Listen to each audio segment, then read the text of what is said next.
దేవుని సహవాసముతో కూడిన చక్కని వాక్యాన్ని దేవుడు మరి పౌలు ద్వారా ఆ మాటలు పలికించున్నాడు.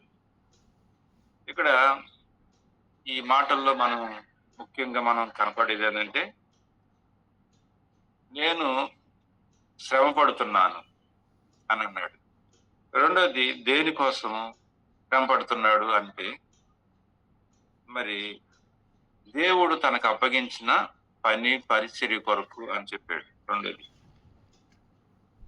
ఎందుకు దేవుని పని పరిచర్య అని అంటే, మూడవదిగా మనం అన్ని జనులకు మరి క్రీస్తుని గురించిన మహిమైశ్వర్యం అనేది ఎలాంటిదో తెలియపరచబడాలి అని అంటే, నేను శ్రమపరచబడాలి అని. కాబట్టి శ్రమల ద్వారా లోకానికి క్రీస్తును చూపించాలనేటువంటి ఆశ ఆకలితో ఉన్నటువంటి దైవజనుడు పౌలు అన్నమాట. మరి క్రీస్తును లోకానికి చూపించాలంటే మరి శ్రమలు అనేది చాలా అవసరం అన్నమాట. అదే ఇక్కడ మనం చూస్తున్నాం. కాబట్టి క్రీస్తు సంఘమును ఆయన శరీరం కొరకు పాడినటువంటి పాటలలో కొదువైన వాటి యందు నా వంతు అనే మాట చూడండి. నా వంతు నేను కూడా అలాగనే. ఎందుకు అంటే, నేను ఆ సంఘమును గురించి పరిచారకుడిని అయ్యాను కాబట్టి. రెండోది క్రీస్తును లోకానికి నేను చూపించాలి కాబట్టి, మరి దీనంతటికీ కార్యసిద్ధి కలగ చేయు దేవుని శక్తి చేత నేను పోరాడుచు ప్రయాసపడుచున్నాను. ప్రతి మనిషిని దేవుని దగ్గర నిలబెట్టాలని, ప్రతి మనిషిని దేవుని వద్ద నేను నిలబెట్టాలి కదా, ఇది నా వంతు కదా అని పౌలు మరి దేవుని కోసం ఎంతగానో ప్రయాసపడుతున్నట్లుగా మనం చూస్తున్నామట. అలాగనే యోబు కూడా మనం చూస్తే చక్కని యువతి కాలంలో యోబును కూడా మనం జ్ఞాపకం చేసుకోవడం ఎంతైనా మంచిది అన్నమాట. 2వ అధ్యాయము యోబు గ్రంథము, ఆ మాట కూడా చిన్న మాట జ్ఞాపకం చేస్తాం. ఈ పౌలుకు వలె తాను కూడా ఎలాంటి స్థితిలో ఉన్నాడని చూస్తాం అన్నమాట. 2వ అధ్యాయం 7వ వచనం, 2వ అధ్యాయం 7వ వచనం. కాబట్టి అపవాది యెహోవా సన్నిధి నుండి బయలువెళ్ళి అరికాలు మొదలుకొని నడినెత్తి వరకు వ్యాధి గల కురుపులతో యోబును ఏం చేసిన మొత్తెను అనేది మనం ఇక్కడ చూస్తున్నాం. అంటే ఏంటిది? ఇప్పుడు దేవుడు దేవుని యొక్క ఆ నీతి, దేవుని కార్యము మరి లోకమంతా తెలుసుకోవాలా. ఇప్పుడు లోకమంతా తెలియబడాలి అసలు ఎవరు ఏంటి అనేది. ఇప్పుడు యోబు నమ్మిన దేవుడు ఎవరు ఏంటి అనేది లోకానికి తెలియపరచబడాలి అని అంటే, యోబు శ్రమపరచబడాలి. ఇప్పుడు యోబు శ్రమపరచబడాలంటే యోబును అపవాదికి అప్పగించబడాలి. అపవాదికి అప్పగించాడు అక్కడ. అందుకని అపవాది వచ్చి ఏం చేశాడు? కాబట్టి అపవాది యెహోవా సన్నిధి నుండి బయలు వెళ్ళి అరికాలు మొదలుకొని నడినెత్తి వరకు వ్యాధిగల కురుపులతో యోబును మొత్తెను. శ్రమలు పడిన, శ్రమలతో కూడినటువంటిది అన్నమాట. అంటే త్యాగముతో కూడినటువంటి స్థితిలో నుంచి లోకానికి ప్రభును చూపించాలి. అది ఆశ. అందుకనే యోబు వచ్చిన శ్రమలు మామూలు శ్రమలు కాదు. ఈ లోకంలో అలాంటి శ్రమలు వస్తే ఎవడు కూడా ప్రభువులో నిలబడడు, అసలు దేవుడిని కూడా నమ్ముకోలేడు. కష్టమే. ఆయన కాబట్టి అది ఆయనకు సరిపోయింది. అది అలాంటి శ్రమలు కనుక వస్తే ఖచ్చితంగా నేటి దినాల్లో ఎవడు కూడా నిలబడలేరు కూడా. అలాంటి ఎందుకు అంటే, లోకానికి నువ్వు చూడాలి, లోకం నేను చూపించాలా.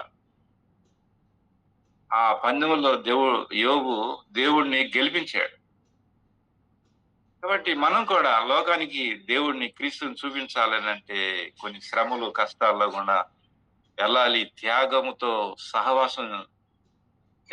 కూడినటువంటి క్రీస్తు సహవాసం అనేది ఎంతో గొప్పది అనేది ఈ ఉదయ కాలంలో మనం అందరం తెలుసుకోవాలనేటువంటిది నా ఆశ. సరే, నేను కొన్ని విషయాలు జ్ఞాపకం చేస్తాను మరి త్వరగా.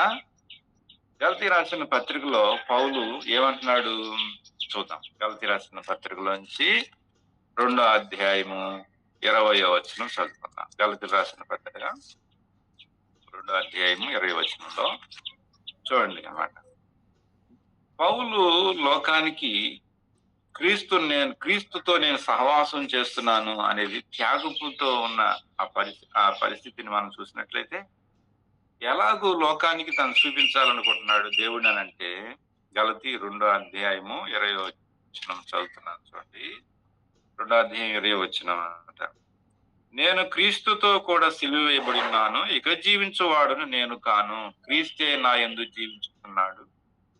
నేనిప్పుడు శరీరమందు జీవించుతున్న జీవితము నన్ను ప్రేమించి నా కొరకు తను తాను అప్పగించుకున్న దేవుని కుమారుని అంది విశ్వాసం వలన జీవించుతున్నాను. నేను దేవుని కృపను నిరంతరం చేయను. చాలు, అంతవరకు చాలు. కాబట్టి ఇక్కడ పౌలు క్రీస్తుతో సహవాసం చేస్తున్నాడు అని, నేను క్రీస్తుతో సహవాసంలో ఉన్నాను అనేది ఎట్లా చూపిస్తున్నాడు అని అంటే, నేను క్రీస్తుతో కూడా సిలువ వేయబడి ఉన్నాను. చూసావా? సిలువ అంటే ఏంటంటే శ్రమలు అన్నమాట. నేనేదో ఆశీర్వదించబడ్డాను, జీవించబడ్డాను, ప్రభు వలన ఎన్నో మేలు కలిగి స్వస్థ వచ్చింది, రోగం తగ్గింది, ఇది కాదు. నేను క్రీస్తుతో సిలువ వేయబడి ఉన్నాను. అసలు ఎంత డీప్ గా లోపలికి వెళ్ళిపోయాడు చూడాలి. శ్రమల్లో నుంచి క్రీస్తును లోకానికి చూపించాలి మనం. అన్ని బాగుంటే కాదు, అన్ని బాగున్నప్పుడు కాదు, ఏది బాగుండదు. మనం కొంచెం ఆత్మీయంగా ఉన్నామంటే సాతానుడు ఓర్చుకోలేడు, ఏదో ఒకటి పెడతాడు. కాబట్టి అవి మనం సంతోషించదగ్గ విషయాలు అన్నమాట. కాబట్టి పౌలు చూడండి, నేను క్రీస్తుతో కూడా సిలువ వేయబడుతున్నాను. ఇందాక చెప్తున్న మాట, నేను క్రీస్తు పడిన పాటలలో కొదువైన వాటి యందు నేను పడుతున్నాను అని చెప్తున్నాడు. చూసావా లోకానికి ఎలా చూపించుకుంటున్నాడు. మనమైతే లోకంలో మనకు ఉన్నటువంటి స్థితిని, స్థాయిని అన్ని లోకానికి చూపించుకుంటాం. పౌలు అవి కాదు, అవి చూపించుకోవట్లేదు. ఏం చూపించుకుంటున్నాడంటే, ఇవి క్రీస్తుతో నేను నాకున్న సంబంధం చూడండి అని అంటున్నాడు. చూసావా, అది సాక్షార్థమైంది.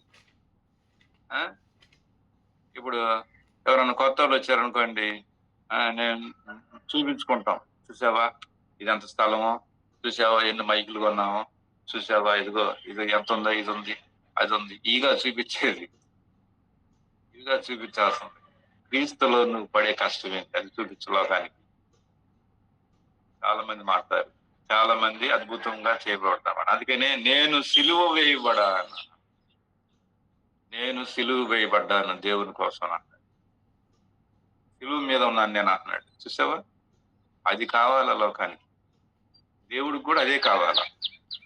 ప్రభులో నువ్వు ఉన్నావు అంటానికి గుర్తు ఏంటంటే, ప్రభుతో నువ్వు సహవాసం చేస్తున్నావు అనటానికి గుర్తు ఏంటంటే, సిలువ అనుభవంలో గుండా వెళ్ళాలి. తెలుసునా, అన్ని బాగుండే అని చెప్పేసి అనమాకు. అట్లా నాకు అన్ని బాగుంటేనే అని అనమాకు. నేను సిలువలో కూడా వెళ్తున్నాను, నా పరిస్థితులు అన్ని కూడా సిలువ వేసినట్టే ఉంది అని అంటే, అప్పుడు దేవుడికి అది క్రీస్తు సహవాసంలో ఉన్నావని, క్రీస్తు కుటుంబంలో ఉన్నావని గుర్తు, అదొక్కటే అన్నమాట. రెండవ కొరింథీ 12వ అధ్యాయము 15వ వచనం చదువుదాం. 15వ వచనం. కాబట్టి నాకు కలిగినది యావత్తును మీ ఆత్మల కొరకు బహు సంతోషముగా వేయపరచుచున్నాను, నన్ను నేను వేయపరచుకుంటున్నాను. నాకు కలిగిన ఆత్మ సంపద ఏదైతే ఉందో అది మీ కొరకే. తర్వాత నన్ను కూడా మీకోసం నేను కరవ తీసుకుంటాను. నేను ఎంతైనా కానీ మీకోసం శ్రమ పడతాను. చూసావా, క్రీస్తులో పాలువారంగా ఉన్నామంటానికి రెండవ రుజువు ఏంటంటే, నిన్ను నువ్వు వేయపరుచుకోవాలా, సిలువుకు అప్పగించుకోవడం కాదు. రెండోది, నిన్ను నీవు వ్యయం చేసుకునే స్థితిలోకి రావాలి. లేకపోతే క్రీస్తుతో సహవాసం చేయలేము మనం. క్రీస్తుతో సహవాసం చేయాలి. క్రీస్తు సహవాసంలో ఉన్నామంటానికి గుర్తేందంటే, నిన్ను నీవు వ్యయం చేసుకోవాలి. లేకపోతే క్రీస్తుతో సహవాసంలో లేనట్లేను అన్నమాట.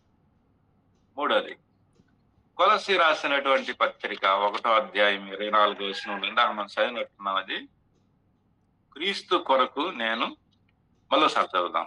అయితే మళ్ళోసారి ఎన్నిసార్లు చదివినా మనకి ఇబ్బంది ఏం లేదు, చదువుదాం. కొలస్సీ 1:24 సంగమమైన శరీరము కొరకు క్రీస్తు పడిన పాటలలో పొదువైన వాటి యందు నా శరీరమందు సంపూర్ణము చేస్తున్నాను. చూసావా? అంటే క్రీస్తు పడిన కొదవ ఇంకా క్రీస్తు పడినటువంటి శ్రమల్లో ఇంకేదైనా కొదవుగా ఉంటే ఆ కొదవు నేను ఎత్తుకుంటాను. చూసావా? ఎవరైనా ఉన్నారా అట్లాగూ పోపెత్తుకునే వాళ్ళు? ఎవరైనా ఉన్నారా? తగాదుకు రమ్మంటే వస్తారు కానీ, పోట్లాటానికి రమ్మంటే వస్తారు కానీ, మన ఇంటి మీదకి ఎవడైనా వచ్చాడంటే వాడి మీదకి మన ఇల్లంతా కోపేసుకొని వాడి మీదకి వెళ్ళిపోతాం. కానీ ఇట్లాగూ క్రీస్తు పడిన పాటలలో, కష్టాల్లో, నష్టంలో ఇంకా ఏదైనా కొదవై ఉంటే దాంట్లో నేను పాలిభాగస్తుడిగా ఉంటాను. నా శరీరం మందు అది సంపూర్ణంగా నేను నెరవేరుస్తాను అని చెప్పి ఎంత ఆత్మ సంబంధమైనటువంటి మాట ఇది. చక్కని మాట ఇది. చెప్పండి. ఇలాంటి శ్రమ కొరకు అంటే తన శరీరంతో ఇందాక ఏమన్నాడు? నన్ను నేను వేయించేసుకుంటానన్నాడు. నా శరీరాన్ని నేను ఆయనకు అప్పగించేసుకున్నా పూర్తిగా. నా మీద నాకు ఏ అధికారం లేదన్నట్లుగా మాట్లాడుతున్నాడు. ఇది మూడవది. నాలుగవది, ఫిలిప్పీ 2:8 వచనం చూడండి. నేను దేవుని కొరకు చక్కని మాట అది. ఫిలిప్పీలకు రాసినటువంటి పత్రిక, ఫిలిప్పీలకు రాసిన పత్రిక 2వ అధ్యాయము 8వ వచనం చదువుతున్నాను. ఫిలిప్పీ రాసిన పత్రిక 2వ అధ్యాయం 8వ వచనం చదువుతున్నాను. మరియు ఆయన ఆకారమందు మనుషుడుగా కనపడి మరణము పొందినంతగా అనగా శిలువ మరణము పొందినంతగా విధేయత చూపిన పాడై తన్ను తాను తగ్గించుకొనెను.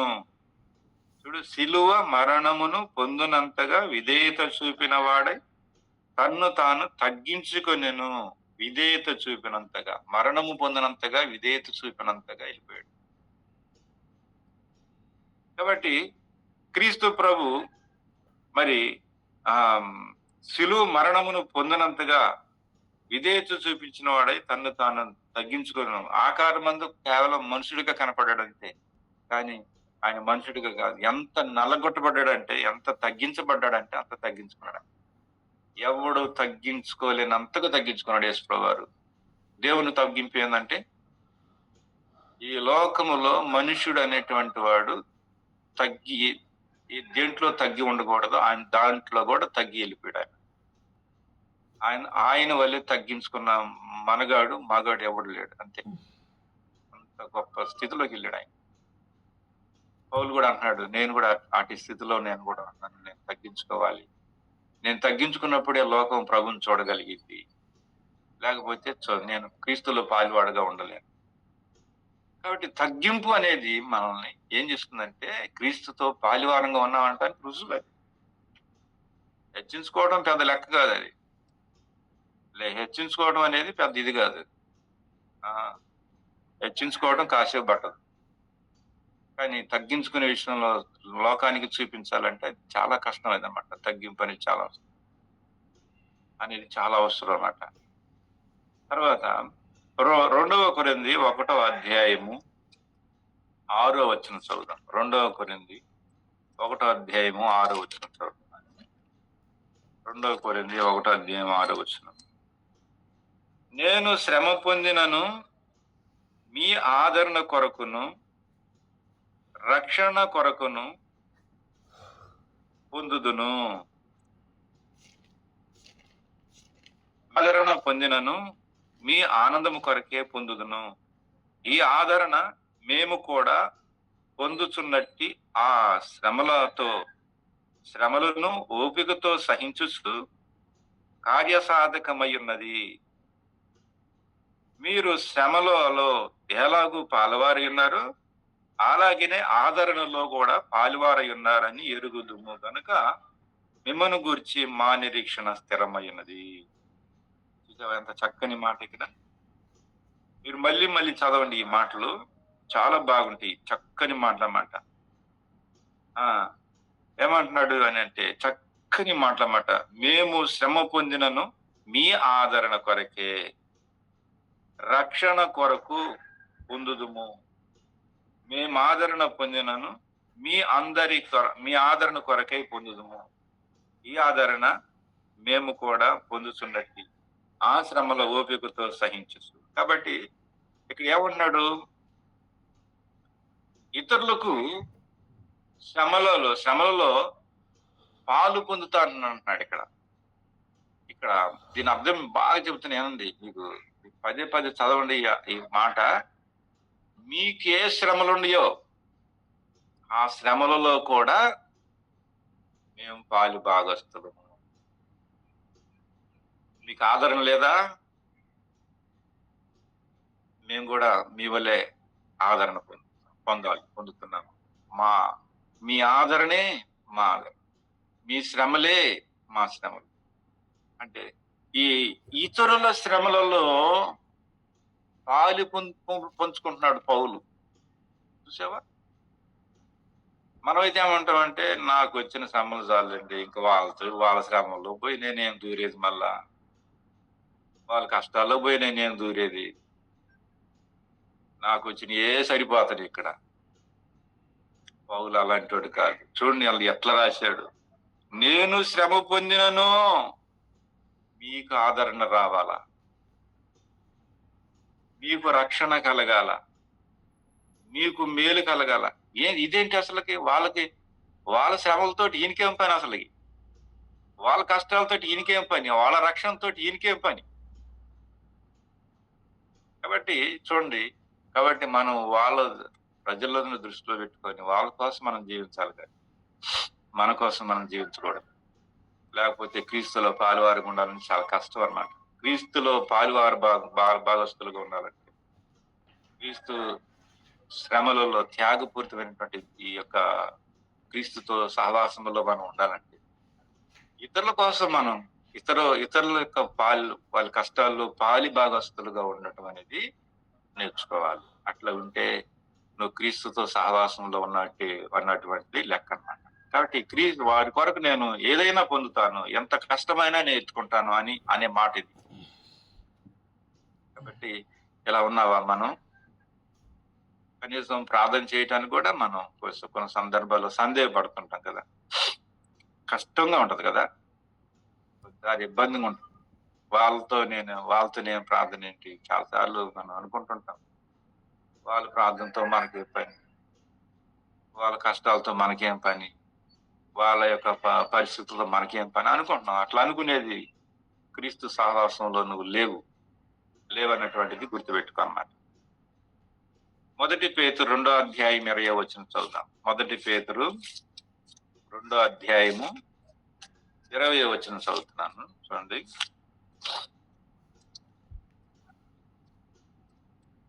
మొదటి పేతురు 2వ అధ్యాయము 20-21. 2:20-21. క్రీస్తు కూడా మీ కొరకు బాధపడి మీరు తన అడుగుజాడలందు నడిచినట్లు మీకు మాదిరి ఉంచిపోయాను. తర్వాత 20 కూడా చదువుతాను. తప్పిదమునకై దెబ్బలు తిన్నప్పుడు మీరు సహించిన ఎడల మీకేమో ఫలము, మేలు చేసి బాధపడినప్పుడు మీరు సహించిన ఎడల అది దేవునికి హితమగును. ఇందుకే మీరు పిలువబడితిరి అన్నమాట. అంటే లోకముల నుండి శ్రమలను అనుభవించాలి. చూసావా? లోకములో నుంచి శ్రమలను మనం అనుభవించాలి, లోకము నుండి శ్రమను అనుభవించాలి. అది ఇక్కడ ఏముందంటే, తప్పిదమును కై దెబ్బలు తిన్నప్పుడు మీరు సహించిన ఎడల మీకేం లాభం కలిగిద్ది, మేలు చేసి బాధపడితే మీకు సహించిన ఎడల అది దేవునికి హితమగును అంటాడు. మేలు చేసి సహించిన ఎడల అంటే ఇక్కడ అర్థం ఏంటంటే,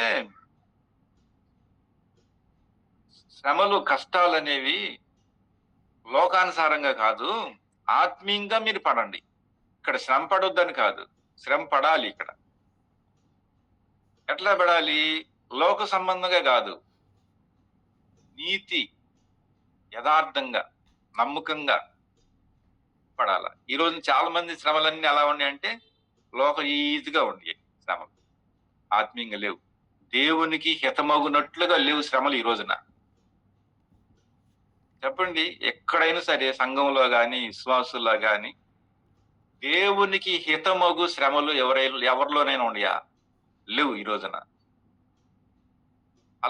అలాగుంటే ఎంత ధన్యులమో మనమాట. ఎంత ధన్యులం అవుతాం మనం. అందుకని అన్నాడు ఇక్కడ శ్రమ పడొద్దన్న. కాబట్టి మీరు శ్రమ పడకపోతే మీరు నాతో సహవాసం చేయలేరు. అది రెండోది. కాబట్టి మనం సహవాసములో ఉన్నామని అనటానికి రుజువు ఏందంటే, శ్రమలలో గుండా వెళ్ళాలి మనం. శ్రమలలో గుండా లోకానికి దేవుని చూపించాలి. కాబట్టి సుఖంగా ఉంటే, అన్ని హాయిగా ఉంటే అది పెద్ద క్రైస్తవ జీవితమేం కాదది. ఎన్నో కష్టాలు వస్తాయి, మనం ఓర్చుకోవాలా. ఆ శ్రమలలో క్రీస్తు ప్రభువారిని మనం లోకానికి చూపించాలి. 1 కొరింథీయులకు రాసిన పత్రిక 13వ అధ్యాయం 4వ వచనం చదువుతున్నాం. 1 కొరింథీయులకు ప్రేమ దీర్ఘకాలము సహించును, దయ చూపించును, ప్రేమ మత్సరపడదు, ప్రేమ డమ్మంగా ప్రవర్తింపదు, ఉప్పొంగుదు, అమర్యాదగా నడవదు, సప్రయోజనాన్ని విచారింపకూడదు, త్వరగా కోపపడదు, అపకారమును మనసులో ఉంచుకొనొద్దు, దుర్నీతి విషయమై సంతోషింపగా సత్యమందు సంతోషించును. అంటే ఇదంతా ఏంటంటే, శ్రమల మధ్య దయతో ఉంటున్నావా, సంతోషంగా ఉంటున్నావా, ప్రేమతో ఉంటున్నావా? లాస్ట్ లో ఇది చెప్పండి. శ్రమలు ఇప్పుడు ఇన్ని రకాల శ్రమలు చూసుకున్నాం రైటే. ఈ శ్రమలన్నీ నీకేమైనా ఇబ్బందిగా ఉన్నాయా? కష్టంగా ఉంటుందా? ఎలా ఉంది అనమాట. ఇలాగ పౌలు ఇన్ని రకాల శ్రమలు అనిపించినా గానీ తాను ఏమని చెప్తున్నాడు అంటే, కొరింథీ సంఘంతో ఏమని చెప్తున్నా అంటే, ఎన్నో శ్రమలు రావచ్చు మనకి, ఎన్నో శ్రమలు రావచ్చు. ఆ శ్రమలలో ఇక్కడ 4వ వచనం కానించి మీరు చదువుకోండి.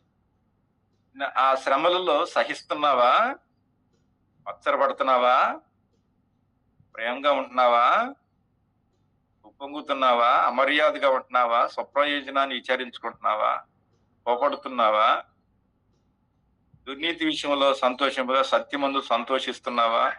ఇది మొత్తం కలిపి ఒక్క మాటతో చెబుతున్నా.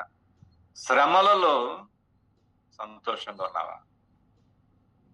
శ్రమలలో అందరి మీద దయ చూపిస్తున్నావా? నీకు వచ్చిన శ్రమల మీద అందరికి దయగా కనపడుతున్నారా? దయ చూపిస్తున్నావా? కఠినంగా ఉంటున్నావా అనేది ఇక్కడ రుజువై ఉంటుందన్నమాట. అవును, ఏంటబ్బా ఇన్ని శ్రమలు మనం అనిపించాలా అని అంటే, తప్పదు అన్నమాట. యోబు శ్రమల్లో ఉండే గొప్ప దైవజనుడు ఆయన. ఇర్మియా శ్రమల్లో ఉండి వెళ్ళాడు, లోకానికి చూపించాడు దేవుడిని. ఎక్కడ కూడా ఏ తేడా లేదు. ఇర్మియా గొప్ప దైవజనుడు. దావీదు వెళ్ళినటువంటి శ్రమలు ఇంకెవ్వడు వెళ్ళలేదు. అలాంటి భయంకరమైన శ్రమలో ఉండి వెళ్ళాడు.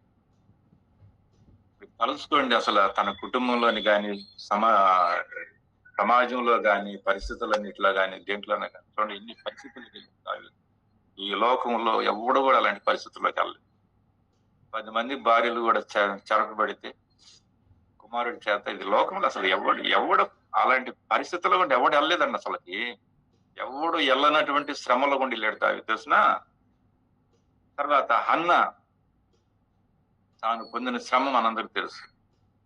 స్టీఫెన్ అన్నమాట, స్టెఫను ఎట్లాంటి దేవుని కోసం రోషం కలిగి పౌరుషం కలిగి ఎలాగో దేవుని యొక్క చివరి ప్రసంగం ఎంత మహిమార్థంగా చేశాడో, తన చివరి ప్రసంగం అనేది ఎంత మహిమార్థంగా బైబిల్లో అపోస్తల కార్యాలు లిఖించబడింది మనకు తెలుసు. అదంతా తర్వాత పౌలు మహాశయుడు ఆయన వెళ్ళిన శ్రమలు కూడా ఇప్పుడు మనం చదువుకున్న ఆయనయే.